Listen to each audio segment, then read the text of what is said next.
When my husband hurled divorce papers at me in front of the neighbors and declared his girlfriend now owned my home, everyone waited for me to collapse. I didn't.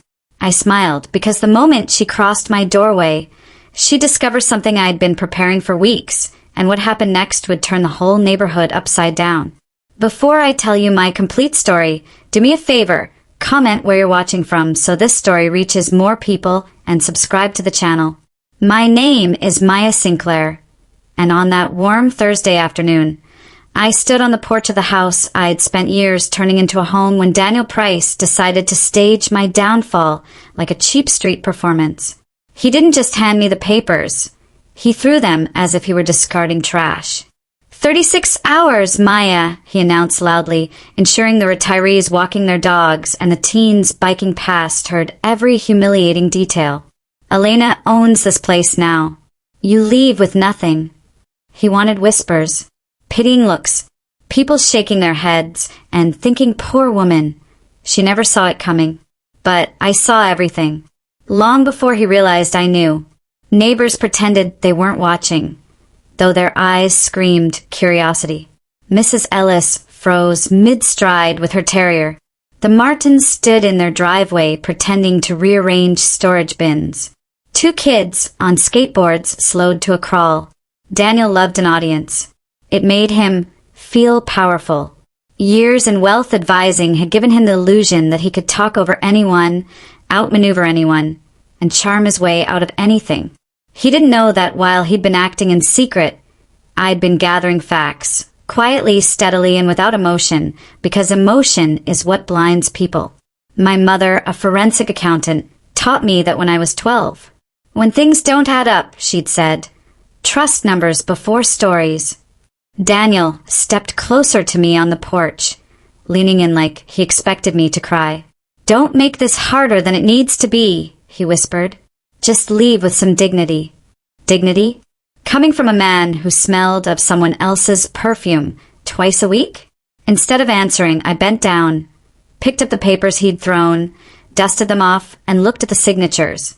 His sloppy, rushed, like he'd signed them at a gas station on the way home.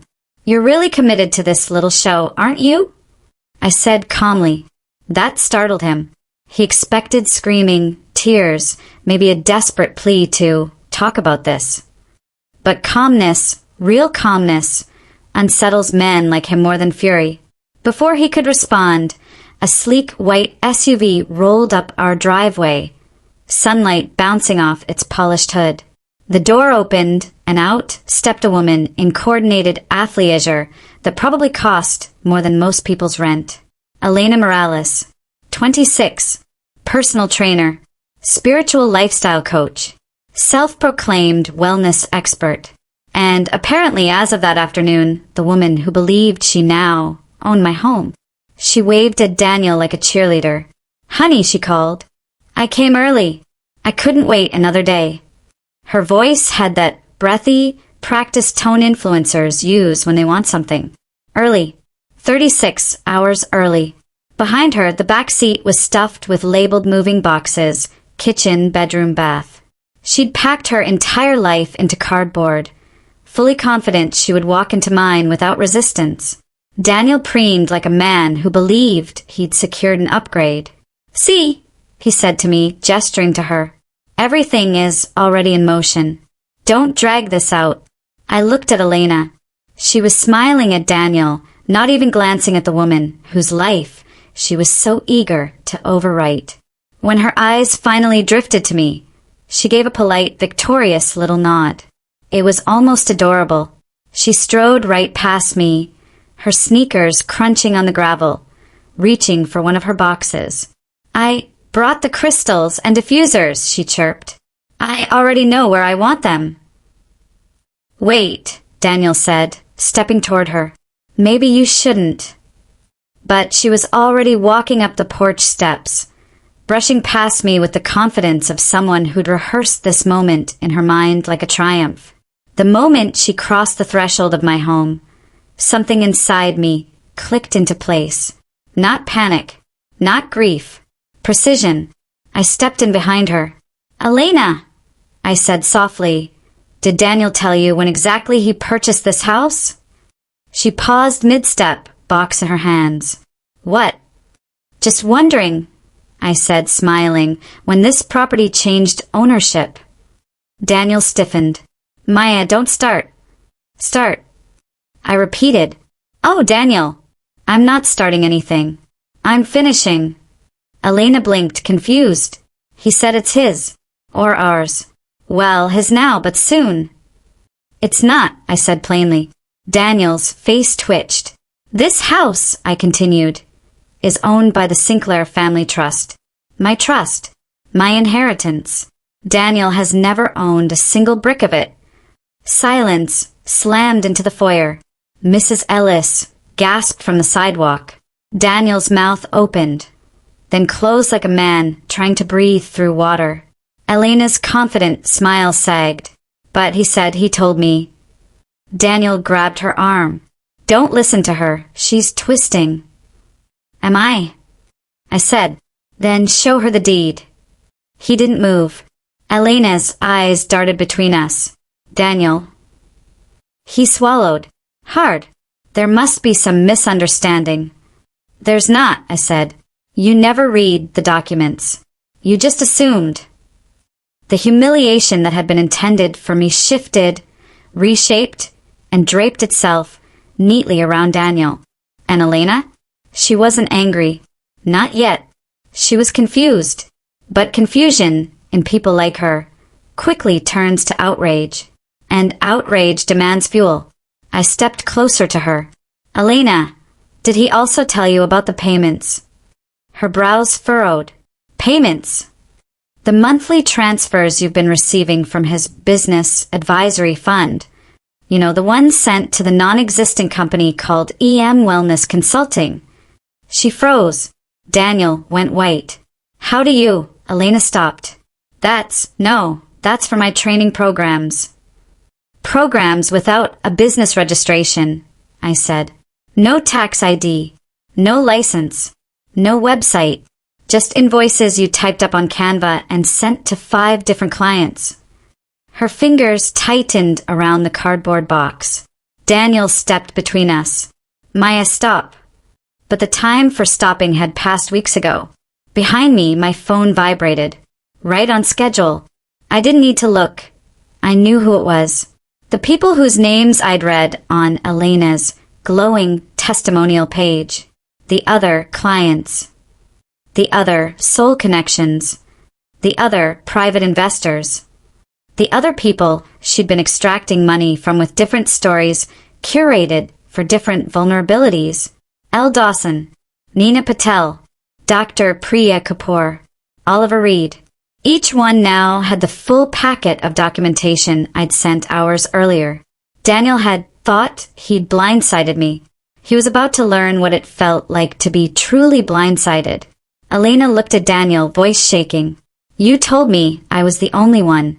You said, Daniel, you said. He reached for her, but she backed away. Why is your phone blowing up? She demanded, her voice cracking. And then Daniel's phone buzzed too. Then again. And again. I folded my arms. Those would be the others. The others? Elena repeated. Daniel looked sick. Oh yes, I said quietly. The others you've been seeing. The others you've been charging. The others who now know about each other. The ones who know about you, Elena. All of you. All at once. Her breath hitched. A sound like glass splintering. What did you do? She whispered. I smiled for the first time that day, not as decoration, but as a woman reclaiming every inch of footing she'd lost. I simply told the truth, I said. And the truth is something no one can run from forever. Daniel staggered back as his phone rang again. Elena's buzzed nonstop. The neighbors stared openly now. The little porch drama Daniel had wanted, it had just turned into a wildfire. And this was only the beginning. Elena stood frozen in the foyer of my house, still clutching the cardboard box labeled kitchen, her knuckles turning white. The buzzing of her phone was relentless, vibrating against the cardboard, rattling the moment like an alarm bell she couldn't shut off. Daniel fumbled with his own phone, Swiping, answering. Hanging up, answering again. Each call left him more pale than the last. The neighbors who had pretended to pick flowers or sweep porches abandoned all pretense. They were openly staring now, watching the unraveling like it was primetime television. Elena finally set the box down, her voice breaking. Who is calling me? Daniel, why are they calling me? Daniel ran a trembling hand through his hair. It's just give me a second. But he didn't have a second, because my phone chimed loudly, echoing through the foyer. Claire Dawson, right on time. I answered. Yes. Her crisp attorney voice carried without mercy. Maya, the others are already on the line. Are you ready? I turned on speaker mode and placed my phone on the entry table so Elena and Daniel could hear every word. Oliver's voice came next, cold and steady. She told me she needed money for her business expansion. I put $20,000 into a non-existent company. Nina's voice cut in, furious. She told me she couldn't afford transportation for her clients. That's why she convinced me to co-sign a luxury SUV lease. Priya added last, her tone deadly calm. She said she needed specialized supplements for my treatment program. I purchased thousands of dollars worth. She used my card to fund vacations. Elena swayed, grabbing the wall for support. Stop, please stop. I don't know why you're all calling. Oh, you know exactly why, Claire snapped. Daniel looked at Elena like he'd never seen her before. You told me we were building a future together, he whispered. You told me I was the only one. Nina laughed bitterly over the speaker. She told me that. No, Oliver said she told me that.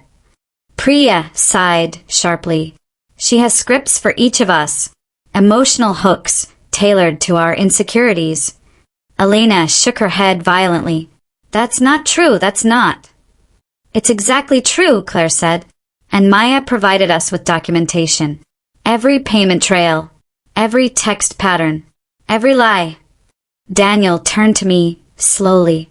You planned all this? No, I corrected him softly. You set the stage when you threw those papers at me. I just pulled the curtain back. His face crumpled, the arrogance draining from him completely. Elena wiped her face with the back of her hand. Maya, please, you have to understand. Daniel told me he was miserable. He told me you were controlling. He told me. I said, the script you use for married clients. She froze. Priya muttered. She told me her ex controlled her finances. Convenient. And she told me, Nina added, that she was escaping a toxic relationship. Oliver's voice hardened. She told me her father had cut her off financially and she needed help getting stable. Claire's dry tone cut in. And she told me her license fees were overdue and she was afraid of losing her business. A different sob came from Elena, one that wasn't grief but panic. She lunged toward Daniel. You have to help me. You promised me we'd be okay. You said your company would protect us. Daniel recoiled like she was fire. I didn't know. I didn't know any of this. Maya, he turned to me, desperate. You could have come to me. You didn't have to destroy me. My goal wasn't to destroy you, I said calmly. It was to reveal her. And to protect yourself, Claire added on the phone. Which you did beautifully, Maya. Elena spun toward the phone. Claire, please don't do this. You know the wellness industry is hard. I had to. Manipulate, lie, defraud. Claire replied coldly. Yes, it's very hard to run a business when you steal from people. Elena's voice dissolved into jagged breaths. I didn't steal. I didn't. You all gave me money because you believed in me. Priya snapped. We believed lies. Daniel sank down onto the bench beside the door, burying his face in his hands. Then another voice appeared on the line. A new one. Ahem, said a low male voice. Is now a good time? I recognized the name on the screen. Victor Hale, regulatory investigator. Claire said, Good. You're here. Elena's head shot up like she'd been electrocuted. Who is that? Victor spoke with terrifying calm. I'm reviewing the complaint documentation. There is sufficient evidence to open a regulatory investigation into the financial practices of Ms. Morales. Elena screamed. No, you can't. You can't just investigate me without evidence. Maya supplied quite a lot of evidence, Victor said. So did the 4 others. And as of 20 minutes ago, 2 additional individuals contacted our office reporting similar patterns. 2 more. Daniel staggered to his feet. Additional, Elena, what is he talking about? She backed away, hands trembling violently. They were nothing. Old clients, people who misunderstood. Claire interrupted. Maya, forward Victor the supplement photos too. I did so with 1 tap. Victor exhaled sharply as he reviewed the files. Unlicensed supplement distribution. That is problematic. Elena's knees buckled, and she crashed onto the stairs. Stop, please. Stop. But the truth was no longer something she could outrun. This was the fallout. This was the reckoning she never thought would come. Daniel grabbed the railing, swaying. All this time, I was defending you. I humiliated my wife for you. I believed you loved me. Elena said nothing, because there was nothing left to say. I stepped forward, standing between them, though neither one looked at me. Daniel, I said gently, you didn't just believe her. You handed her your future. You put it in her hands, and she sold it. He flinched like I'd struck him. The phone crackled with Claire's voice again. Maya, we're all heading to the office to finalize the filings. We'll update you in an hour. Thank you, I said. Elena finally raised her tear-streaked face. Maya, please tell them to stop. I don't deserve this. A humorless laugh escaped me. You don't deserve consequences for your actions. She shook her head. I didn't think it would go this far. That's the thing about lies, I said softly. They always go farther than you intend. Her phone buzzed again. Then again. Name after name, new victims, more messages, more fallout. She looked at Daniel one last time. He didn't look back. She gathered her bag with shaking hands, stumbling toward the door. Before she left, she whispered to me, You won't win, Maya. You can't control all of this. I smiled faintly. I don't need to control anything. The truth is doing that for me.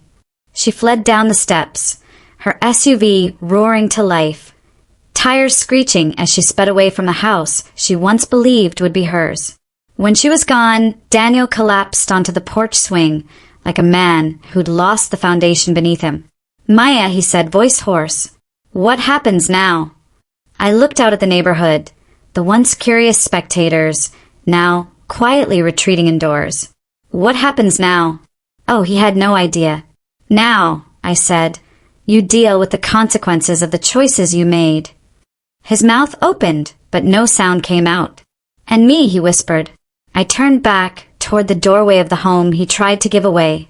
You, I said, find another place to stay tonight. His face twisted with disbelief. Maya, you threw me out of my house, I reminded him. A house you never even owned. Now it's your turn to leave. He stood slowly, shoulders slumped, the weight of humiliation and realization finally dragging him down. You're really doing this, he whispered. I'm not doing anything, I said. You already did. He walked to his car without looking back, and I watched him go, not with anger, not with sadness, but with clarity. This was the beginning, not the end, and the wave he'd unleashed, it was about to hit a lot harder. Daniel's taillights disappeared down Maplewood Lane, swallowed by the shadows between the oak trees.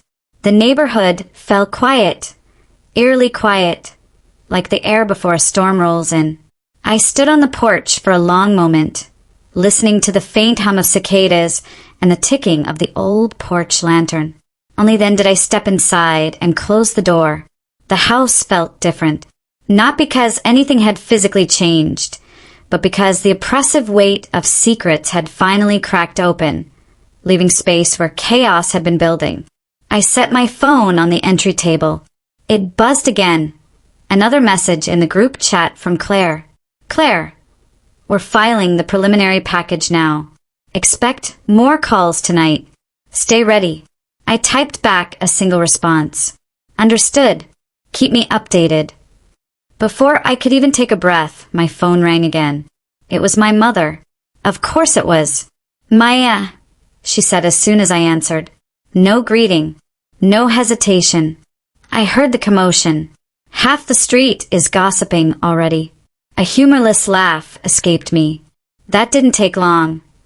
I assumed Daniel made a fool of himself. Oh, he made a spectacle, I said. The whole porch humiliation he planned for me? It's sort of inverted. Good, she replied. You stayed calm. Completely. That's my girl. She paused. How did she react when the truth hit? I exhaled slowly, like a cornered animal. That's when they're most dangerous. Stay alert. My mother didn't say these things dramatically. She said them the way other people might say, "Don't forget your umbrella." Are you coming by? I asked. I'll check on you tomorrow morning, she said. Tonight, let the dust settle. More importantly, keep every message, every call, every timestamp. It's all evidence. I already am. You're doing fine, Maya. Her voice softened, better than most professionals do in cases like this. After we ended the call, I leaned against the wall and let the adrenaline ebb. My hands were steady, my breathing controlled, but inside, everything was trembling, not out of fear, but out of the cold awareness that I'd crossed a line. A necessary line. A line that once crossed could never be uncrossed. I walked into the kitchen, poured a glass of water, and sat at the island. The house felt too quiet without Daniel's forced optimism or his constant calls with clients. For a moment, I simply listened. Air vents humming, pipes settling, refrigerator clicking on. All ordinary sounds. Yet they felt like the soundtrack of a new reality. Then my phone buzzed again. A number I didn't recognize. I hesitated, then answered. Maya, a woman's voice whispered. Breathless, shaky. My name is Helen Torres. The investigator told me to contact you. Helen, one of the newer victims. Are you safe? I asked immediately. There was a long pause. Then, I don't know. Where are you right now? In my car, she said. I was at the grocery store when I saw the message thread. I didn't know what to do.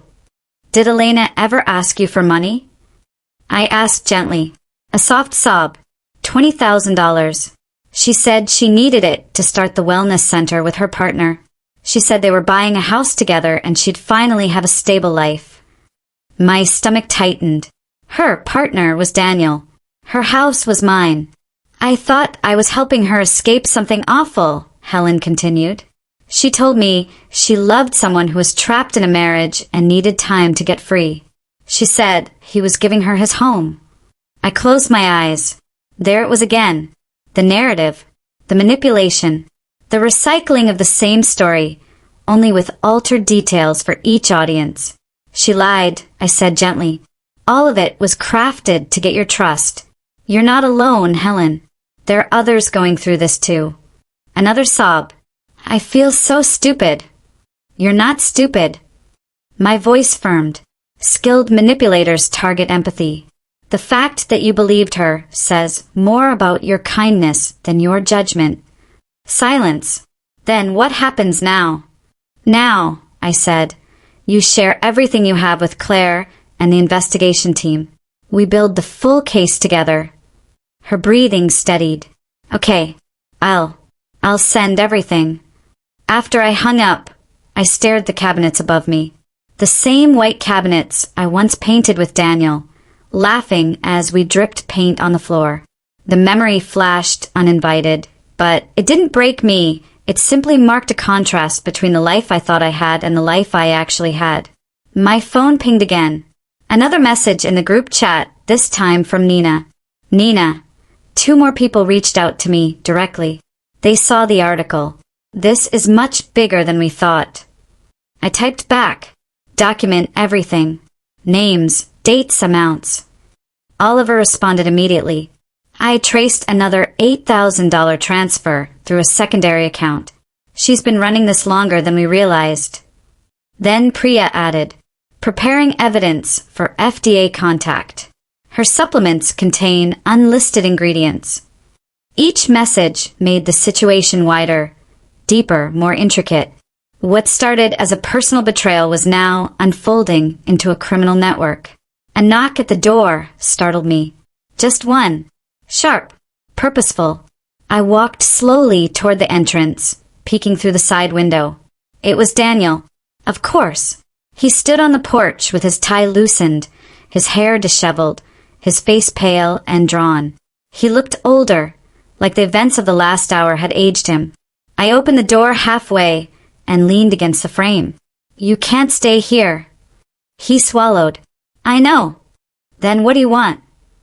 He ran a trembling hand down his face. Maya, I don't have anyone else to talk to. Daniel, I said, my voice steady. Your lack of a support system is not an emergency I'm required to handle. He flinched like I'd hit him. I just need to understand, he whispered. Did you really start investigating 2 months ago? Yes. And you never said anything. Would you have listened? I asked. He looked away. No, he admitted. I stepped onto the porch and closed the door behind me so he wouldn't even get a glimpse inside. You threw papers at me today, I said quietly, in front of everyone we know. You took the side of a woman you barely knew over the wife who built a life with you. He winced. You said she owned my home, I continued. You planned to let her move in while I was forced to pack in 36 hours.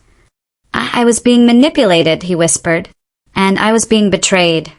He opened his mouth, then shut it again, eyes wet. I ruined everything. Yes, I said. You did.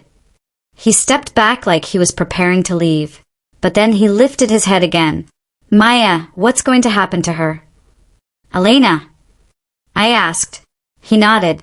The law will decide that, I said. Not me. He hesitated. Did you hate me when you realized what she was doing? No, I said truthfully. I didn't have space to hate you. I was busy gathering evidence.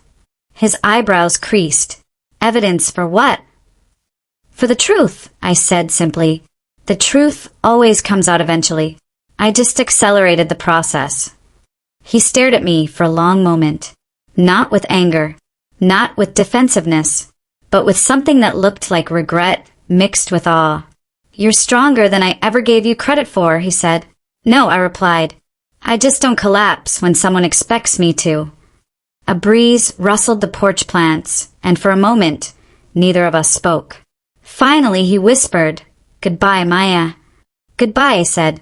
He walked away slowly, the defeated slump of his shoulders illuminated by the dim streetlights. When his car pulled away for good, I exhaled a breath I didn't realize I'd been holding. Inside, my phone chimed with another message, this time from Victor, the investigator. Prepare yourself. Tomorrow will be a long day. More victims are surfacing. The storm had only begun to break, and the damage it would uncover? None of us were ready for that. The night stretched on, long and heavy, the kind of night where the quiet wasn't peaceful, it was watchful. I double-checked the locks on the doors, not because I feared Daniel, but because people like Elena rarely retreat quietly. Manipulators didn't surrender. They regrouped. By midnight, my phone had buzzed so many times from group chat updates that I finally silenced notifications. I couldn't keep reading every new piece of unraveling information. There would be time for that tomorrow when the storm fully broke. For now, I needed sleep. But sleep didn't come easily. Every time I closed my eyes, I saw Elena's face when the truth crashed into her. A mask splintering, her confidence crumbling, her escape routes closing all at once. And Daniel's expression, not rage, not denial, Just the dawning horror of a man who finally understood he'd built a future on a sinkhole. At 2:14 a.m., I reached for my phone again. Habit. Silence. Except for one unread message, sent at 1:03 a.m. from an unknown number. My stomach tightened as I opened it. You think you've won. You have no idea what I'm capable of. This isn't over. A slow, cold breath escaped me. It wasn't signed. No name. But I knew. Elena had found her footing again. And people like her, cornered, exposed, desperate, were unpredictable. I saved the message, screenshotted it twice, uploaded it to the evidence folder, and finally turned off my phone. Morning would come. And with it, consequences. Sunlight spilled across my face before I was ready. I blinked awake to the sound of my mother knocking on my front door. Firm, rhythmic, familiar. I wrapped a robe around myself and hurried downstairs. When I opened the door, she stepped inside without waiting for an invitation. She never waited. You look exhausted, she said immediately. Didn't sleep much. I figured. She walked into the kitchen and put her bag on the counter. Coffee. You know where everything is. She was already filling the kettle. What time is it? I asked. Just past 8. I winced. The investigation team starts making calls at 9. She nodded. Then we have an hour to prepare. She opened the upper cabinet and grabbed the mugs, my grandmother's mugs, blue porcelain with tiny gold rims, and set them down. So, she said, pouring water into the French press, let's go over what happened after Elena left. I told her everything.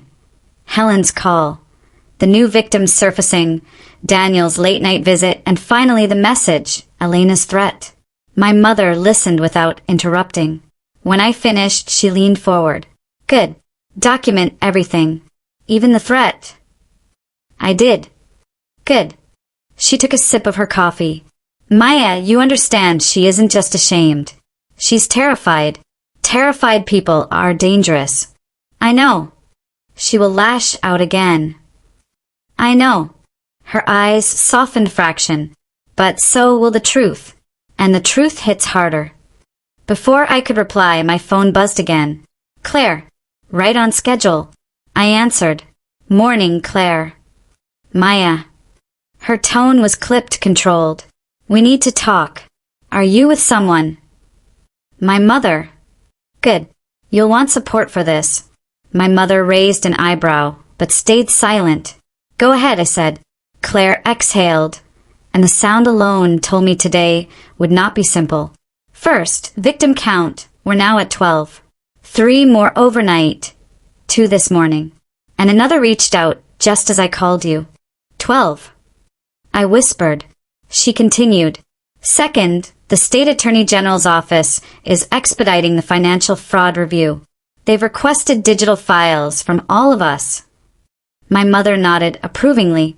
And third, Claire hesitated, Elena made contact. My heart clenched. With who? 2 of the victims. She texted them around midnight, trying to twist the narrative. Confrontational, erratic messages. She also threatened one of them. She threatened me, I said quietly. My mother froze mid-sip. I knew it.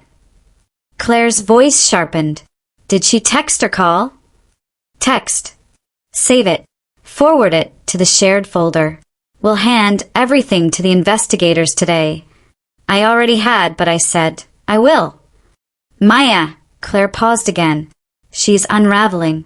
We need to be very careful. I understand. One more thing, Claire added, her tone shifting. The local news wants to speak with at least one victim. They're preparing a full investigative story. I'm not going on camera, I said instantly. I didn't expect you to, but someone will. And once that happens, this stops being a neighborhood scandal. It becomes a statewide case. I sank into a chair. This is happening so fast. When justice hits, it hits fast, Claire said. We'll talk again in an hour. She hung up. My mother set her mug down. You're handling this well. You think so?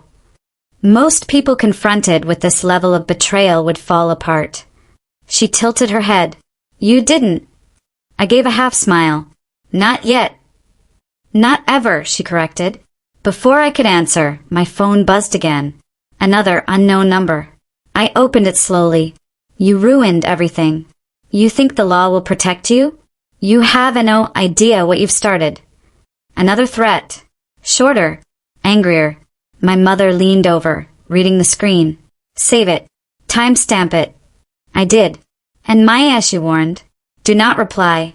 Not even to say stop. Anything you say becomes part of the chain. She will twist it. I nodded. More buzzing. A message from Claire. Victor wants everyone on Zoom at 10 a.m. mandatory. I looked at my mother. It's happening. It's only just beginning, she corrected. At 10 o'clock sharp, the Zoom screen filled with faces. Claire, Oliver, Nina, Priya, Helen, and several others I didn't yet know by name. 12 rectangles of exhaustion, anger, betrayal, and something else too. Resolve. Victor's voice cut through the speakers. Good morning, everyone. Thank you for joining. We have a lot to cover. He shared his screen. A chart appeared, names, amounts paid, timelines, and an alarming pattern. This, Victor said, is a coordinated fraud map. Elena Morales has been targeting individuals across 3 counties, possibly 4. People shifted in their seats. We have bank transfers, supplement sales, false business documentation, and extensive emotional manipulation patterns. She built a multi-victim, multi-layer structure over several years. Why wasn't she caught earlier? Someone asked. Because victims didn't connect with each other, Victor replied. She isolated you. She made each of you believe you were the only one. My hands clenched under the table. Victor continued, We're filing the official investigative package today. Interviews begin Monday. Nina raised her hand. What about her threats? She texted me. Victor's tone hardened. Any threatening communication will strengthen the case for coercion and intimidation. Forward everything to me immediately. Claire cleared her throat. Also, we need to discuss safety. Elena may escalate. My mother, off camera but within earshot, muttered, Of course she will. Victor nodded. If she shows up at anyone's home, calls repeatedly, or attempts contact, call the police. Document everything. Do not engage. We all nodded. Lastly, Victor said, I want to acknowledge the catalyst for all of this, Maya. My breath froze. Without her detailed documentation, none of this would have surfaced. 12 victims now have a voice because she connected the dots. Faces on the screen softened, some nodding, some offering faint smiles. I didn't smile back. I couldn't. This wasn't triumph. This was fallout. Victor ended the call at 11:12 a.m. I closed my laptop slowly. My mother touched my shoulder. You okay? Yes, I said. I think so. But something in me shifted then. A slow, dreadful realization. This wasn't just about justice anymore. This was about collapse.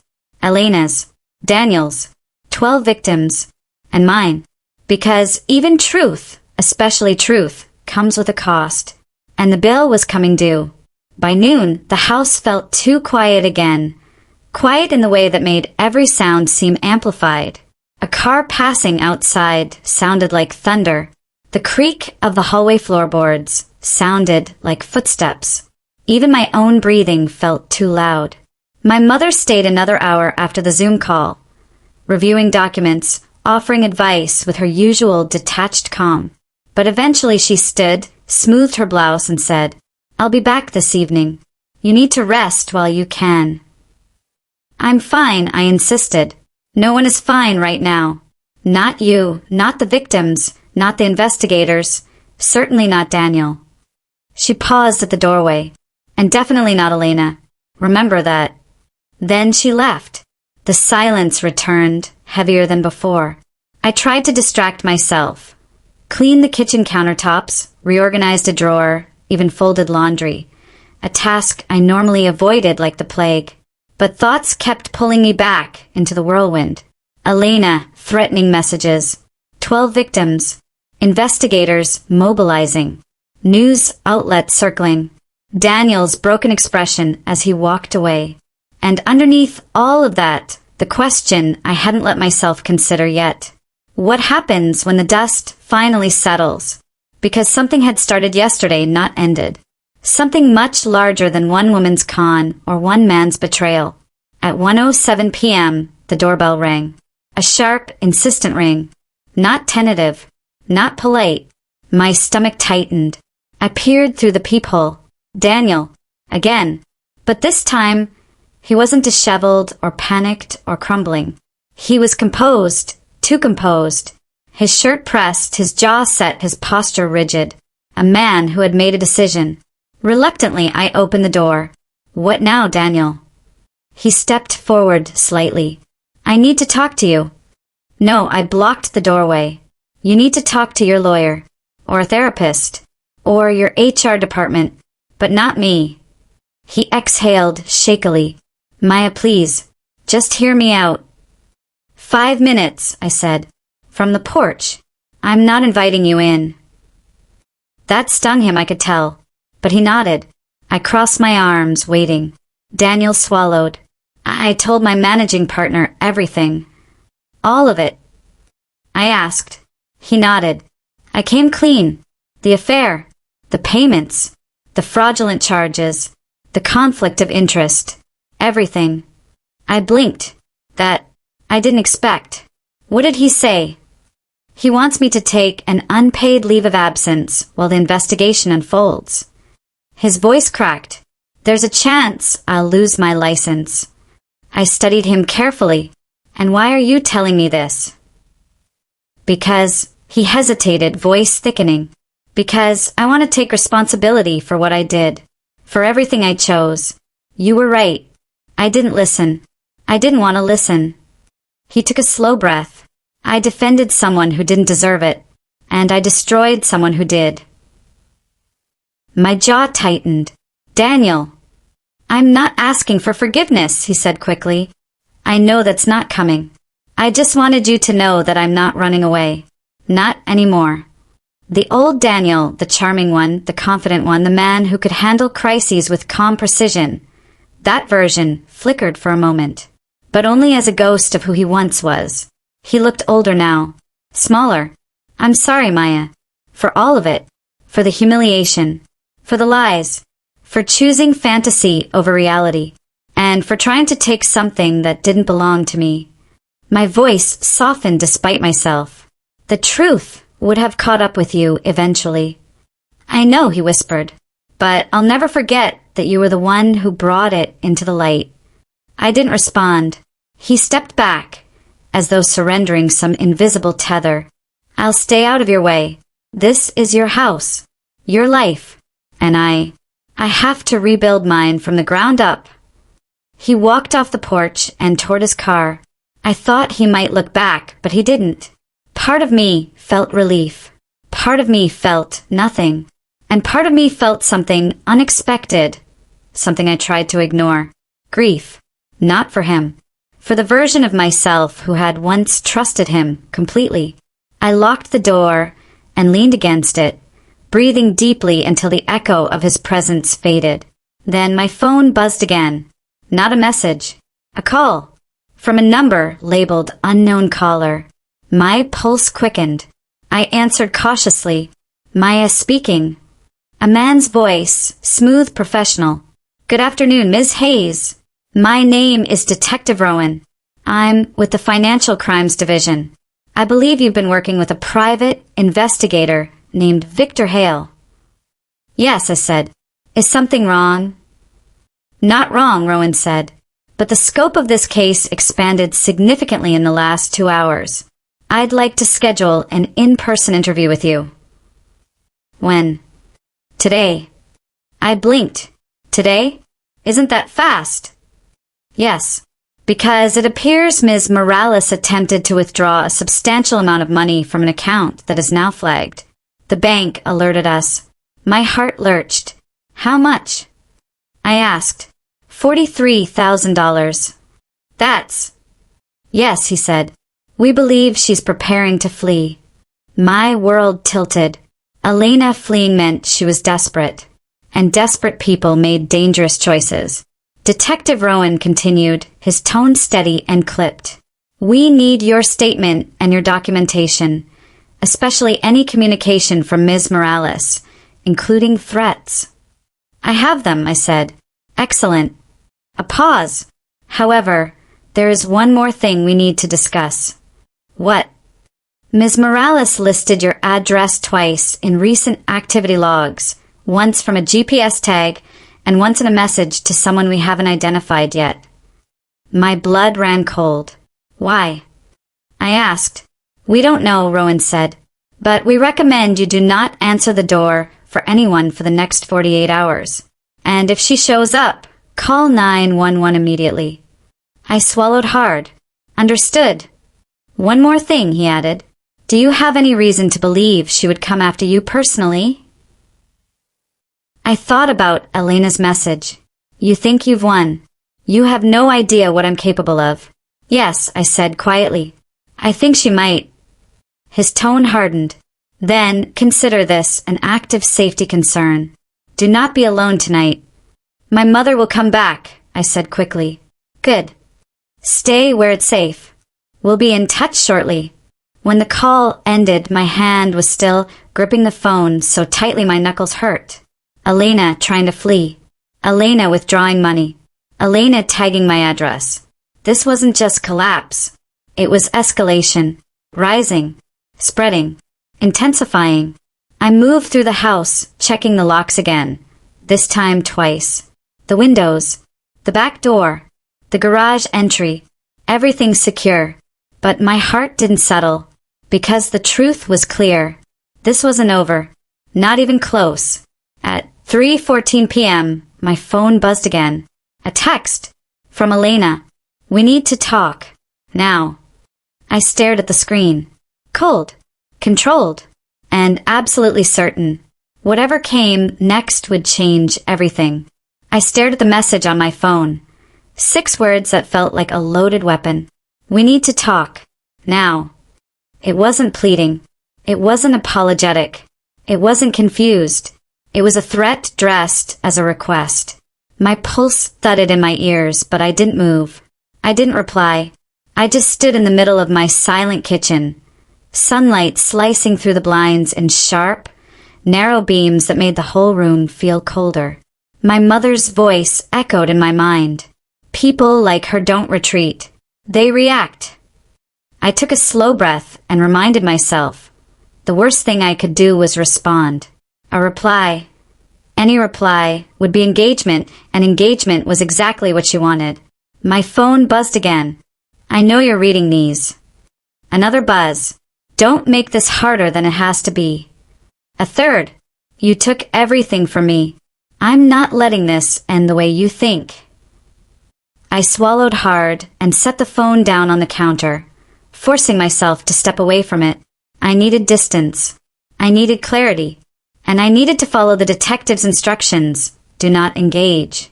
I walked to the living room and sat on the arm of the couch, staring at the door like it might move. The clock on the wall ticked. The refrigerator hummed. A dog barked 3 houses down. But all I heard was the threat in her words.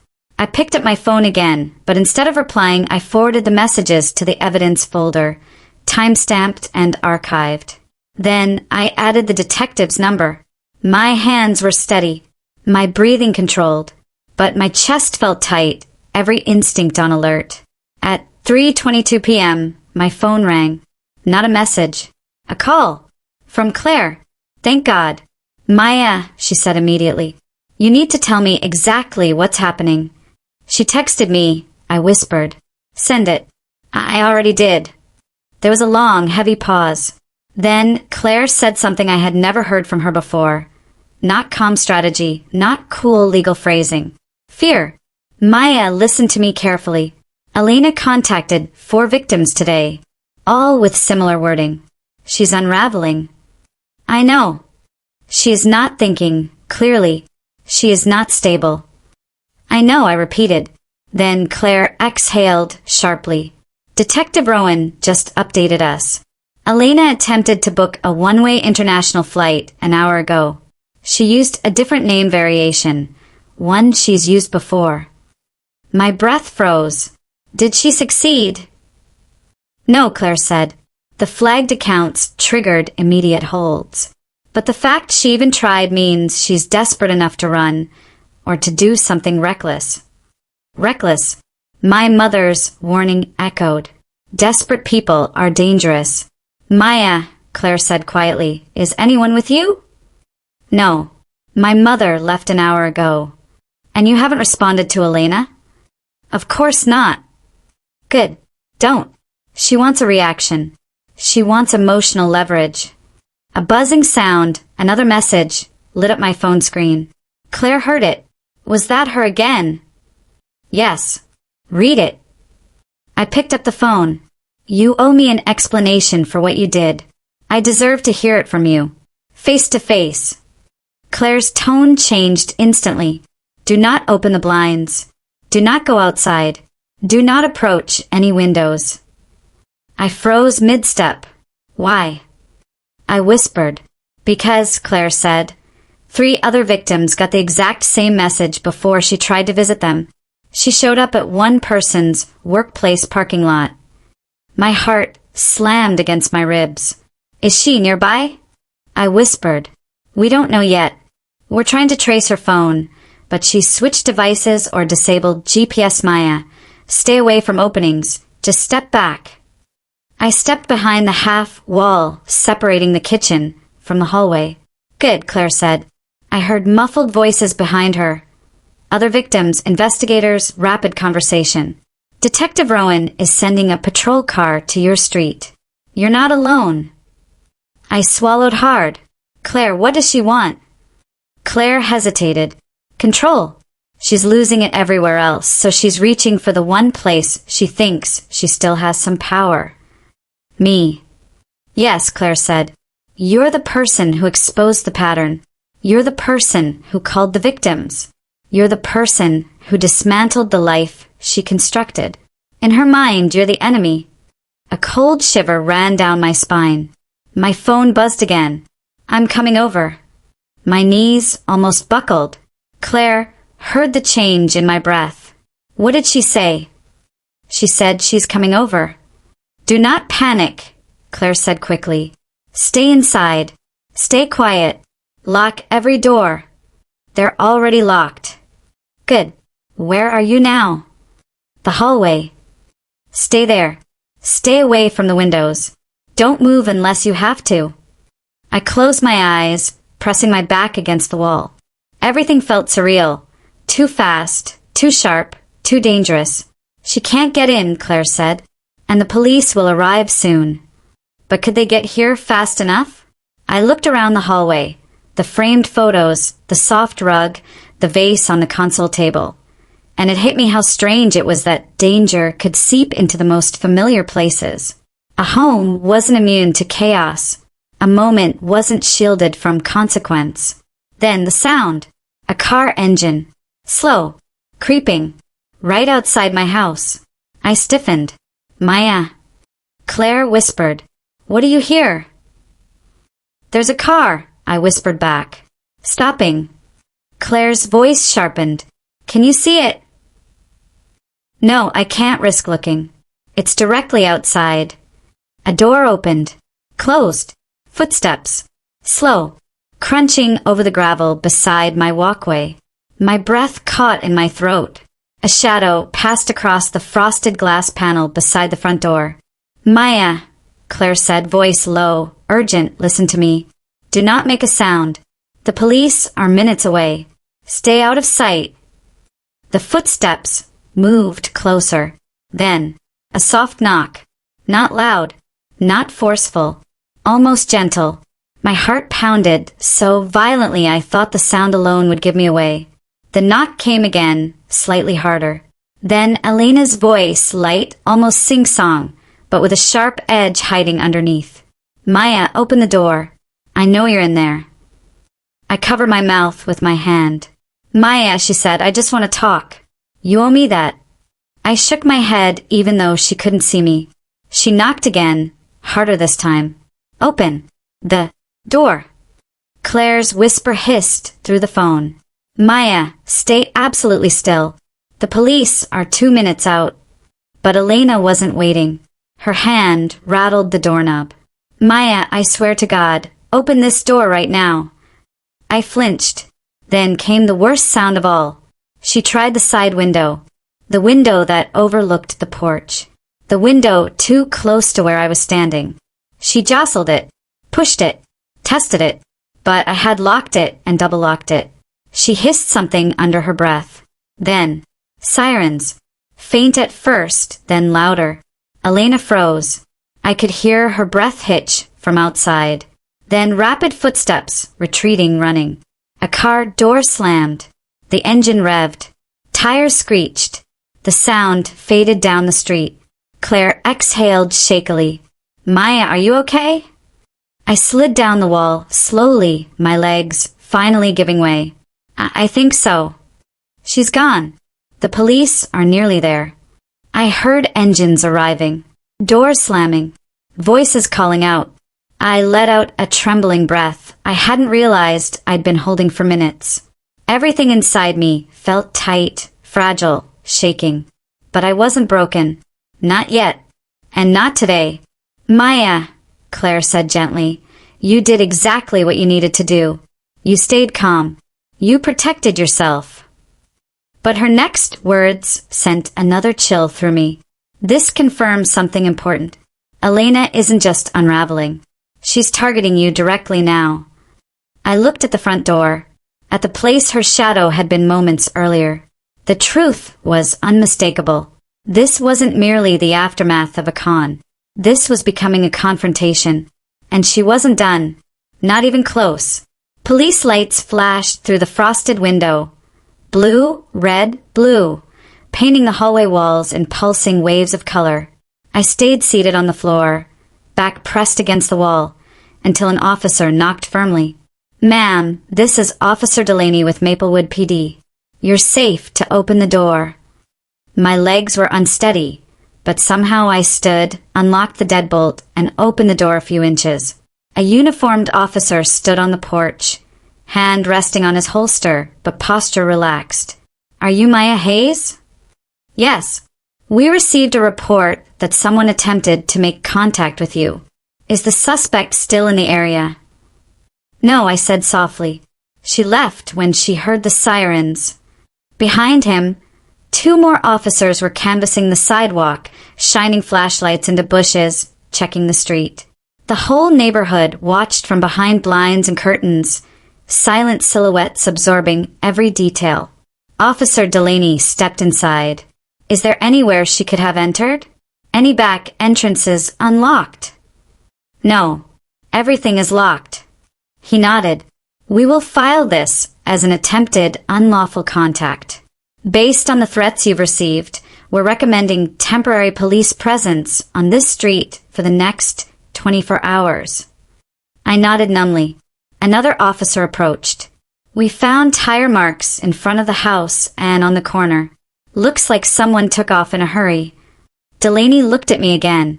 Do you know why she would come here? Because I dismantled her entire operation. Because I pulled the thread that unraveled her world. Because I exposed her truths and ended her lies. I swallowed. Yes. She blames me. His jaw tightened. We're going to need a formal statement. Today. I agreed, of course. What else could I do? As the officers moved around the house, checking doors and blinds, my phone buzzed again. Claire. Maya? Did they arrive? Yes. She's gone. Oh, thank God. Her breath shook audibly. We were all terrified. The moment you said she was outside, everybody froze. Is everyone else safe? I asked. Yes. She hasn't reached anyone else physically today. Only digital contact. But you were different. You're the one she wanted to confront. I sank onto the nearest chair, the weight of Claire's words hitting me in the chest. Maya, she continued gently, Please understand. You did everything right. You stayed inside. You didn't respond. The police have a record of her attempt. But what if she comes back? I whispered. She won't tonight, Claire said firmly. She knows law enforcement is involved now. She'll go quiet for a bit. These types always disappear just long enough to regroup. Regroup. The word chilled me. Not retreat. Not surrender. Regroup. Listen, Claire said, her voice shifting from reassurance back into strategy. The DA's office moved your interview up. They want to speak with you this evening instead of Monday. This evening. I asked, startled. Why? Your safety, Claire said. You're now considered a primary target. I closed my eyes, absorbing it. Primary target. The center of the storm. The one person Elena couldn't let go. Officer Delaney returned. Ma'am, if you're ready, we'll escort you to the station. My entire reality condensed into a single sensation, a numb, floating awareness that everything was happening faster than I could process. Claire. I whispered. I'll call your mother, she said immediately. She'll meet you there. You're not doing this alone. The relief I felt was almost painful. The police car ride was silent except for the crackle of radio chatter. Maplewood was a small town. Old brick buildings, tree-lined streets, parks with wooden benches. But today it felt foreign. Too sharp. Too exposed. My mind replayed everything. The knock. The shadow. Her voice. The rattling window. Every detail sharper than it had felt in the moment. By the time we reached the station, my mother was already waiting in the lobby, arms crossed, expression hard enough to cut stone. She rushed to me immediately. Oh, Maya. She pulled me into a tight hug. I'm here. Her presence grounded me instantly. We followed Detective Rowan into a private interview room. A sterile space with beige walls, a metal table, and 2 chairs. Nothing cozy or forgiving about it. Rowan sat across from me, flipping open a file. Ms. Hayes, thank you for coming on such short notice. I didn't really have a choice, I said softly. My mother shot me a warning glance. Cooperate, not sass, but Rowan only gave a faint smile. Understandable. He clasped his hands. We're treating this as an active threat situation. So I'm going to ask you to walk us through everything, starting from the moment you received her first message. I recapped it all. The initial text, the escalation, the arrival at my door. Rowan took notes, nodding occasionally. When I finished, he leaned forward. Ms. Hayes, you need to understand something. His voice lowered. This is no longer just financial fraud. Her behavior has escalated into intimidation and potential stalking. My chest tightened. Given her attempt to flee the country, her threats, and today's incident, he continued, the DA's office is preparing a request for a restraining order as well as additional charges related to harassment and unlawful contact. My mother nodded firmly. Good. The sooner, the better. Rowan glanced at her. You must be her mother. I am. He smiled faintly. You raised her well. She documents like a professional investigator. That's because she thinks like one, my mother said. They spoke like I wasn't even there, but oddly I didn't mind. My brain needed the break. Rowan then turned back to me. Maya, I'm going to be honest. This case is gaining traction fast. Not just locally. Statewide. I blinked. Statewide. Rowan nodded. This morning, another county reported 2 separate victims with similar patterns. Your name came up as the point of connection. So did your evidence. The room swayed slightly. My mother placed a hand over mine. You're doing the right thing, she whispered. Rowan continued. The DA wants to fast-track the prosecution timeline. If Ms. Morales attempts contact again, you call 911 immediately. Do not hesitate. I won't. He stood. We'll escort you home when we're done. Meanwhile, avoid going anywhere alone. We recommend staying with someone you trust. My daughter is staying with me tonight, my mother declared before I could even respond. Rowan nodded, approvingly. Good. Before we could stand, my phone buzzed inside my purse. Rowan raised an eyebrow. May I? I nodded. He slid the phone out and checked the screen. His entire expression changed. What is it? My mother asked sharply. He turned the screen so we could see it. Another text from Elena. But this one was different. Calmer. Almost eerily composed. This won't end the way you think, Maya. We still have unfinished business. My throat tightened. My mother inhaled sharply. That woman is unhinged. Rowan's jaw tightened. This level of fixation is extremely concerning.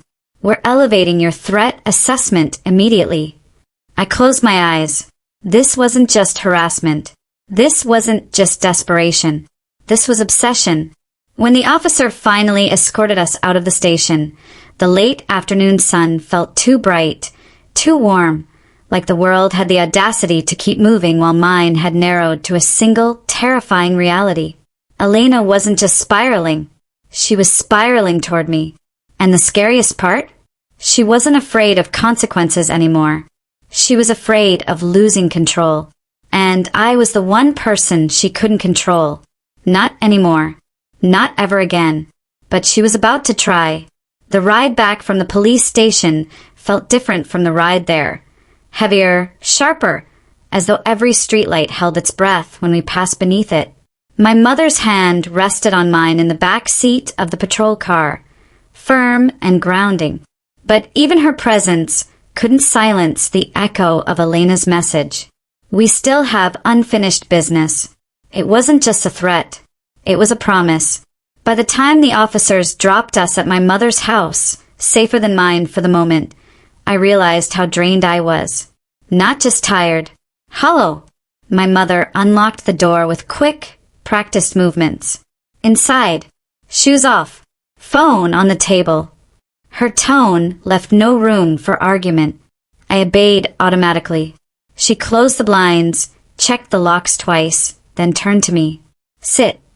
I sat on the couch while she paced the living room, the way she always did when her mind turned into a machine, sorting problems, evaluating risks, predicting outcomes. She finally stopped in front of me.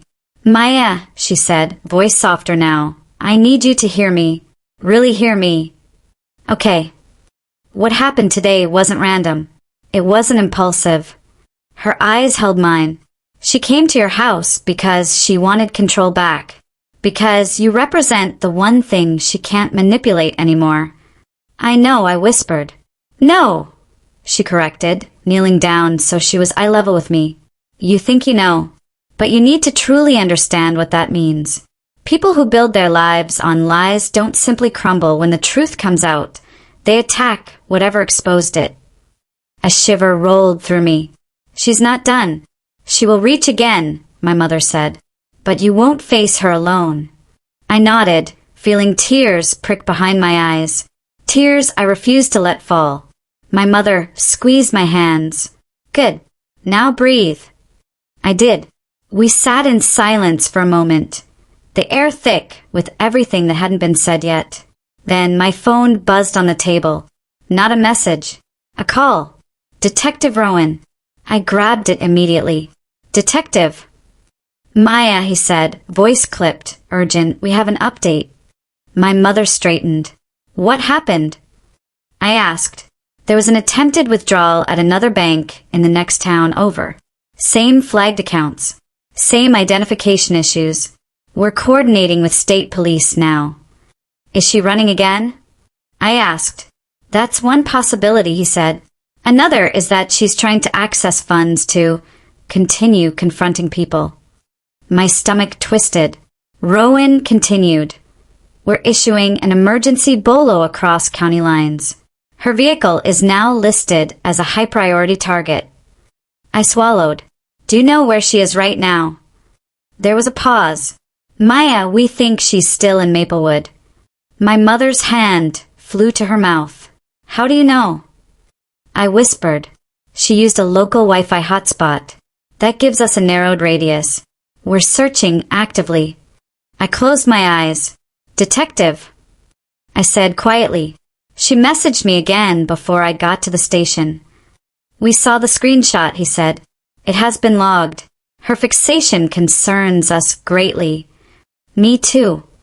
Maya, listen carefully. Do not be alone. Do not leave the house. And under no circumstances open the door for anyone but police. I understand. We'll have a patrol cruising your mother's neighborhood tonight as well. Thank you, I breathed. When the call ended, my mother grabbed both sides of my face gently. You stay right here. We do not move. Understood? Understood. She nodded once, sharply. Good. But my phone buzzed again. A message. My pulse spiked before I even looked. But it wasn't Elena. It was Daniel. I hesitated before opening it. I heard what happened. Are you safe? My mother saw my expression. What now? It's from Daniel.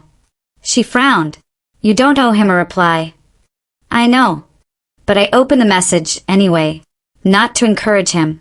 To understand him. Seconds later, another message appeared. I talked to the detectives. They told me she came to the house. Maya, I'm so sorry. This is my fault. A third message followed, faster. If anything happens to you. I stopped reading. My mother plucked the phone from my hands. No, but... Maya, she said firmly, Daniel is not your responsibility. He made choices. He faces consequences. You cannot carry his guilt or his panic. I know, I whispered. She softened. I know part of you still cares for the person you thought he was. But that person is gone. And right now, he only represents distraction. And distraction is dangerous. She was right. Daniel's remorse didn't erase his betrayal. And it certainly didn't protect me from Elena. My mother returned the phone to the table. Screen down this time, like she was putting a lid on something toxic. Food, she declared. You need to eat. I didn't feel hungry, but I followed her into the kitchen anyway. She reheated soup while I stared at the wall, replaying the moment Elena's silhouette crossed my doorway, over and over. The way she said my name, the sound of her fingers shaking the window, the rage simmering behind her voice. My mother placed a bowl in front of me. Eat. I picked up the spoon mechanically, took a few bites, tasting nothing. Then, the doorbell rang. Not loud, not urgent, but again, a single, deliberate ring. Every muscle in my body locked. My mother froze mid-step. We exchanged a look, fearful, silent, electric. Maya, she whispered, stay behind me. But before either of us moved, my phone buzzed again. A text. I grabbed it with trembling fingers and turned it over. My blood went cold. The message was from a number I didn't recognize. Just one sentence. Don't worry. It's not her. My mother saw the color drain from my face. What is it? I read the message aloud. She frowned. If it's not Elena, then who? The doorbell rang again. Slow. Calm. Not impatient. A soft knock followed. My mother's voice lowered. We shouldn't answer. But something inside me, the part sharpened by days of unraveling truths, forced me to think instead of panic. I stepped quietly toward the window, not close enough to be seen, just enough to catch a faint shape through the curtains. A silhouette. Tall. Still. Not Elena. Not a woman. I held my breath. Mom, it's a man. My mother's hand hovered near her phone. Call 911. I was about to. Then the man outside spoke. Maya, it's Detective Rowan. I exhaled so sharply it hurt. My mother opened the door, cautiously, leaving the chain latched. Rowan held up his badge. We wanted to check on you in person. And there's something you both need to hear. She unlatched it. He stepped inside, closing the door firmly behind him. Rowan turned to us with an expression that sent another chill through me. An expression I hadn't seen yet, even in the station. Worry. Deep, professional worry. And when he spoke, his voice was low, calm, and grim. We located Elena's car. A pause. It was abandoned less than a mile from here. My heart stopped. She is on foot, he continued, and she is still somewhere in this neighborhood. My mother grabbed my arm tightly. Rowan pulled out a paper from a folder and placed it on the table. A printed screenshot, a map, a timestamp, a Wi-Fi ping. This, he said quietly, was her last digital activity. I leaned forward, scanning the information, and then I saw it. My breath caught. Her last Wi-Fi ping wasn't just close. It was exactly in the area surrounding my mother's home. Rowan looked at me steadily. We believe Elena came here after leaving your house. My mother's breath trembled. But why? Why would she come here? Rowan didn't answer right away, because the truth was the kind of answer no one wanted to hear. Finally, he said, because she knows this is the only other place you would go. I felt the world narrow to a single point of dread. Elena wasn't fleeing. She wasn't hiding. She was hunting, and she was closer than ever. For a moment, none of us spoke. Not Detective Rowan. Not my mother. Not me. The room felt too small, too quiet, as if the walls themselves were listening. I stared at the printed map on the table, the red ping glowing like a wound on the page. The timestamp on the screenshot was only 30 minutes old. 30 minutes. Elena had been this close to us just half an hour ago. My mother pressed a shaking hand to her chest. Detective, how long has she been in this area? Rowan exhaled slowly. We can't pinpoint the exact duration, but based on movement patterns, at least 2 hours. 2 hours. She'd been somewhere nearby while we sat inside discussing her, while I attempted to eat soup I could barely taste, while my mother checked the locks, while we tried to convince ourselves we were safe here. She's on foot, Rowan continued, which means she's desperate, unpredictable, and likely watching for opportunities rather than planning her next step. The floor seemed to sway beneath me. My mother's eyes hardened into a sharp, focused fury, the kind she reserved for emergencies and liars. Detective, what exactly are you implying? Rowan didn't flinch. I'm saying she may attempt contact again. Maybe tonight. Maybe tomorrow. Maybe soon. My pulse hammered. But why my home? My mother demanded. Why here? Why not go anywhere else? Because, Rowan said, looking directly at her, your home is the only other place besides Maya's house where Elena knows she has emotional leverage. My mother blinked. Leverage. Rowan glanced at me.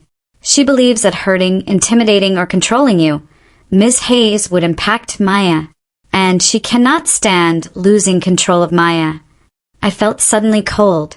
She doesn't want money anymore, Rowan added quietly. She wants power back, and that is a dangerous shift. My mother sat down slowly beside me, her hand gripping mine so tight her knuckles whitened. Rowan placed a small black device on the table. This is a temporary panic alarm. Press the button on the side, and a patrol unit will be dispatched immediately. My mother reached for it. We'll keep it nearby. He nodded, then lowered his voice. We're placing 2 patrol cars on a rotating watch outside. They will switch positions every 20 minutes to avoid predictability. This is surreal, my mother murmured, like something out of a film. Unfortunately, Rowan said, real people make worse villains than movies ever do. I wasn't sure whether that made me feel better or worse. He looked at me again. Maya, I need you to understand something very important. Elena's behavior today indicates she is not thinking rationally. She feels cornered, exposed, betrayed. She will either run or lash out. And which one do you think she'll choose? I asked softly. Rowan didn't hesitate. Lash out. A chill crawled down my spine. Just then, one of the officers patrolling outside radioed in. Rowan pressed his earpiece closer. Copy that, he said. Check the north entrance to the cul-de-sac again. Keep your eyes open. He lowered his hand and turned to us. There have been unusual tire marks at the end of the street. We're checking them now. My heart started pounding again. My mother stood abruptly. I'm making tea. Her voice shook slightly, but she moved with purpose, her version of refusing to collapse. Rowan sat across from me. Maya, do you feel safe here with your mother? I hesitated. Did I? Yes. And no. I feel safer than I would alone, I answered truthfully. But I don't like that she might be a target because of me. Rowan nodded slowly.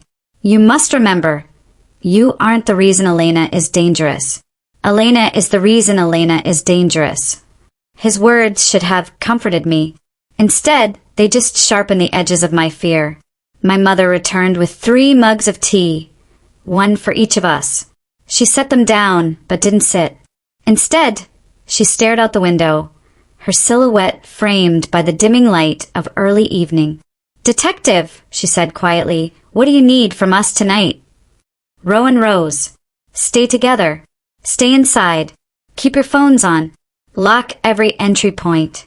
And do not, under any circumstances, respond to any messages from her. I won't, I said. I know, Rowan replied. But sometimes exhaustion makes people vulnerable. Don't let her bait you. He walked to the window and peered out. We have 2 officers canvassing the perimeter. I'll stay nearby for a bit longer. My mother finally sat down. Rowan stepped toward the door, but paused. One more thing before I go. We looked at him. He took a breath. Do you know if Elena has any reason to believe you or your mother might leave this house sometime tonight? I frowned. What do you mean? Would she expect you to go somewhere else? To someone else? To a friend? A neighbor? Daniel. My stomach twisted at his name. Daniel, the man who inadvertently started all of this. The man who betrayed me. The man who left me on a porch with divorce papers and humiliation. The man who wanted to protect Elena until her lies crashed into him too. Why did Rowan mention him? Detective, my mother said cautiously, are you asking if Elena might target him? Rowan didn't answer immediately, which told us everything. Wait, I said, standing. Is Daniel safe? Rowan placed a hand on the back of the chair, his expression unreadable. We sent a unit to his apartment an hour ago. He wasn't home. My chest tightened. Where is he? He told us he was going to stay with a friend, Rowan said. But he wouldn't disclose who. He said he didn't want to drag anyone into this. My mother scoffed. Typical. Rowan continued. We've attempted to call him twice. No answer. I felt the room shift, like gravity thickened. And, Rowan added, Elena contacted him as well. Some time before contacting you. My heartbeat stumbled. What did she say to him? We don't know. He wouldn't show us the message. But he said it was bad. Very bad. And then he left. Left to where? Left to do what? Left why? My mother looked alarmed. Detective, you think she might go after him too? Rowan's jaw clenched. We think she might go after anyone she believes betrayed her. The edges of the world pressed in. My phone buzzed on the table, vibrating against the wood like a jittery insect. I didn't want to look, but I had to. The sender wasn't Elena. It was Daniel. And the message wasn't long. Just 6 words. I'm sorry. I didn't mean to. My breath hitched. What does he mean by that? My mother whispered. I shook my head slowly. I don't know. Another message came through instantly. If she finds me, I'm sorry. I froze. My mother grabbed my phone. Where is he? Rowan leaned closer. We need to trace this. When did he send it? Just now, I whispered. Rowan took out his radio. Delaney Rodriguez. Check all locations previously associated with Daniel Price. Apartment. Workplace. Parking structures. Nearby cafes. Move now. Static. Then. Yes, sir. My heart was racing. He sounded terrified, I whispered. Maya, Rowan said gently but firmly. We will find him. But what if she finds him first? He didn't answer, not verbally. His silence said everything. Then, a new message. From Elena. It appeared on my phone with a soft ping that felt louder than any siren. I told you this isn't over. My breath stopped. Rowan's phone buzzed at the same moment. He checked it. His face hardened. He looked up at me with an expression that made the hair rise on the back of my arms. Maya, Rowan said quietly. Elena just sent a message to another victim. The same one you just received. My blood ran cold. What did it say to them? My mother asked. Rowan swallowed. It doesn't end until someone breaks. My mother gripped my arm. But Rowan wasn't finished. He took a step closer, his voice low, grim. And we have reason to believe she wasn't talking about herself. Detective Rowan's words hung in the air like a blade, suspended by a thread. It doesn't end until someone breaks. My mother pressed a hand to her mouth. Detective, whom does she mean? Who is supposed to break? Rowan didn't answer immediately. He was scanning the new message on his phone, jaw tightening with every second. Detective. I repeated, my voice brittle. Is she threatening herself? Or... No, he finally said. People like Elena don't threaten themselves. They threaten others. She's escalating. She's telling us she's not done yet. Before I could respond, the front porch light flicked on, triggered by movement. My mother froze. I froze. Rowan spun toward the window. The silhouette outside wasn't a woman. It was a man. A tall man, standing completely still. My pulse spiked, relief and fear colliding all at once. Maya, Rowan murmured. Is that... I stepped forward, heart pounding. The figure moved into clearer light. Daniel. He looked nothing like the polished, arrogant man who once threw divorce papers at me. His hair was disheveled, his clothes soaked with sweat, or rain, or panic. He clutched his phone in one hand like a lifeline. Rowan opened the door, cautiously. Daniel Price. Daniel raised his hands. I got your messages. I didn't know where else to go. He stepped inside, trembling. I had seen him shaken before, but never like this. His eyes were red-rimmed, his breathing uneven. My mother folded her arms, wary. What on earth happened to you? Daniel swallowed hard. She's been following me. A cold rush slid down my spine. Rowan stepped closer. Start from the beginning. Daniel sank into a chair, elbows on his knees. After the police talked to me earlier, I went to stay with a friend. I didn't want to drag anyone else into this. But then... He stopped, took a shaky breath. She began texting me. My mother frowned. What did she say? He looked up at me, guilt pouring out of him. She told me she knew I'd told the police everything. She said I ruined her life.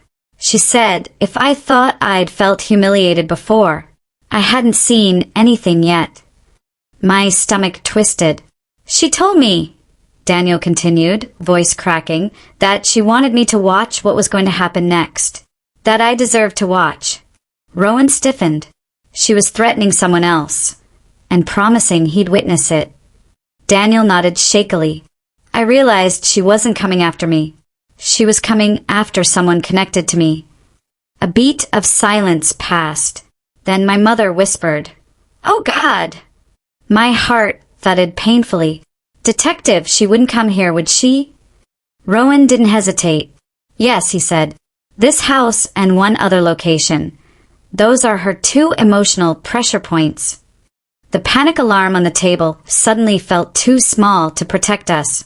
Rowan pulled out his radio. All units, eyes on perimeter. Immediate sweep of both entrances. All vehicles in motion should be checked. Static, then copy moving. The tension in the air grew heavy, suffocating. Daniel looked at me helplessly. Maya, I'm so sorry. I never meant for any of this. I held up a hand. This isn't about apologies. It's about stopping her before she hurts someone. But someone already had been hurt. Every victim, every spouse, every person who trusted her. And now she was spiraling. She's angry at all of us, Daniel whispered. But most of all, she's angry at you, Maya. Because you ruined the plan she spent years building. My mother gripped the edges of the table. Detective, what do we do? We can't just sit here waiting. Rowan nodded. You're right. We're moving to the secondary safety plan.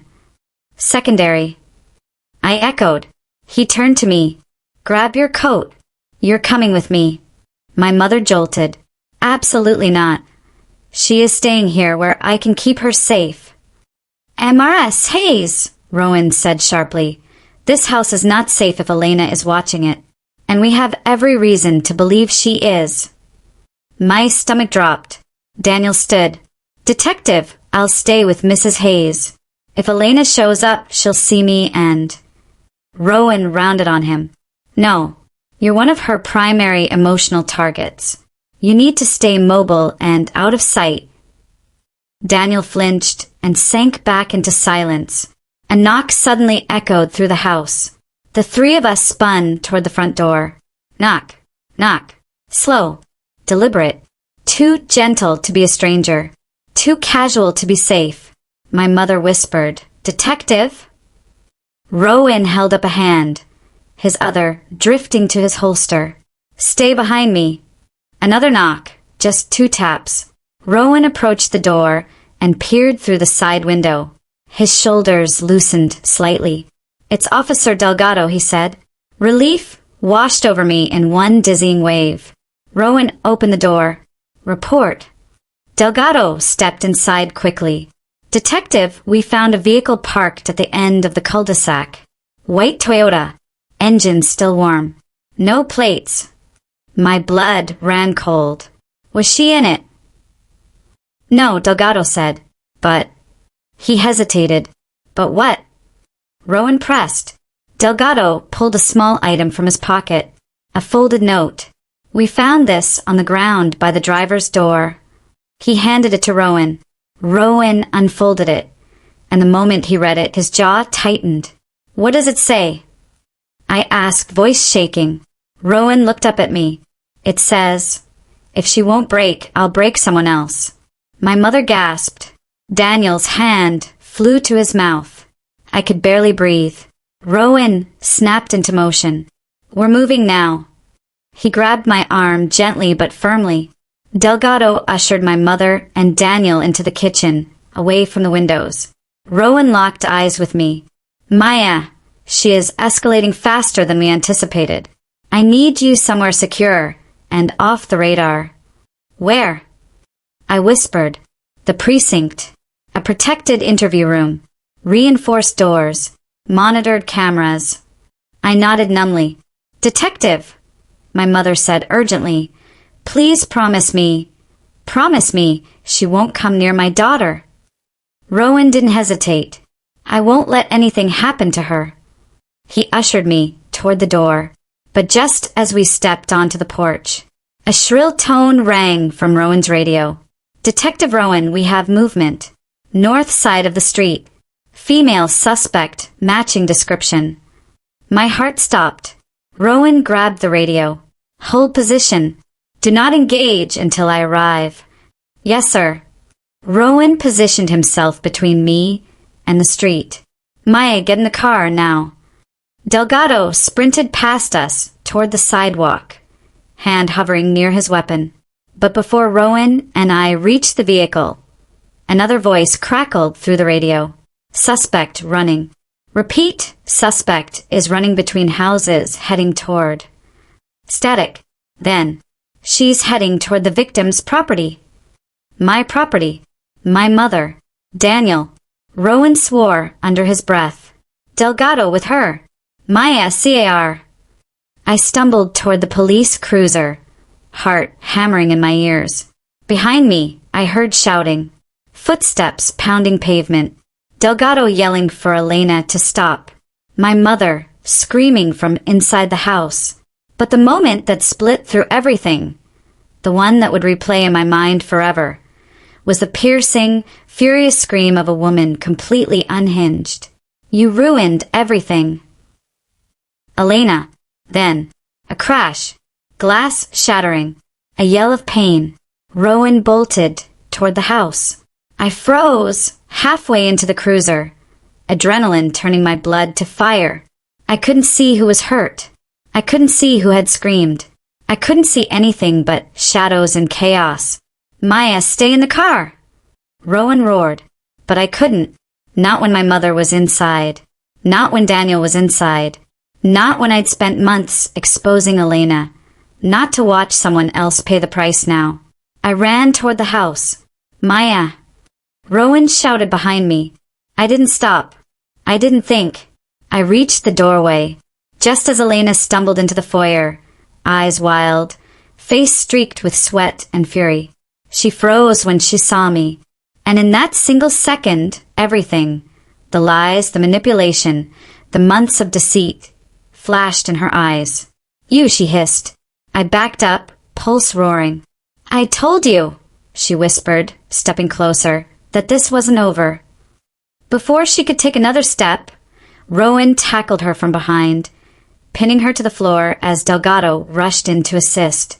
Elena screamed, twisting violently, her voice cracking with rage.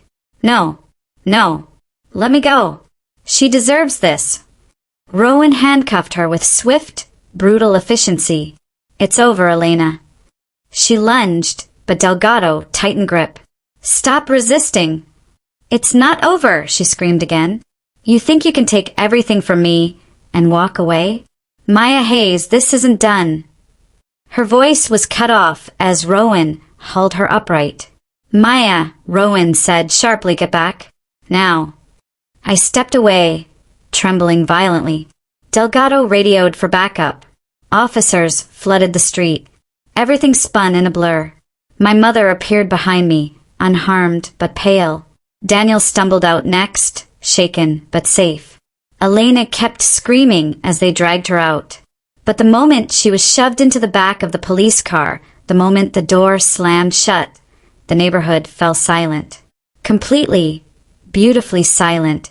Rowan approached me, breathing hard. Are you hurt? I shook my head, tears slipping down my cheeks. No. My mother wrapped her arms around me, shaking. Thank God. Thank God. Paramedics arrived. Statements were taken. Evidence photographed. Neighbors peeked through blinds. And finally, Rowan walked up to me one last time. It's over, he said softly. This time I believed him. I exhaled a breath I'd been holding for months. The months of humiliation. The investigation. The fear. The danger. The unraveling of Elena's facade. The destruction she tried to bring. The strength she forced me to discover. It was over. Really over. Rowan placed a hand on my shoulder. You did everything right. You protected everyone. You stood your ground. Not many people could have survived what you survived. I nodded, voice cracking. Thank you, detective. He offered a small, tired smile. Get some rest. You've earned it. Elena was driven away, her screams swallowed by the night, and I felt something loosen in my chest, some part of me that had been clenched tight since the day Daniel betrayed me. My mother squeezed my hand. Daniel looked at me with shame, regret, and maybe a flicker of understanding.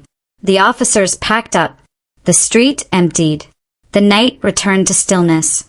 I stepped inside my mother's house, breathed in the warm, familiar air, and realized, for the first time in a long time, I was safe. And for the first time in an even longer time, I was free. If my story kept you hooked till the end, hit the like button right now. And before you leave, make sure to subscribe and comment where you're watching from so more people can discover stories like this. Your support truly helps.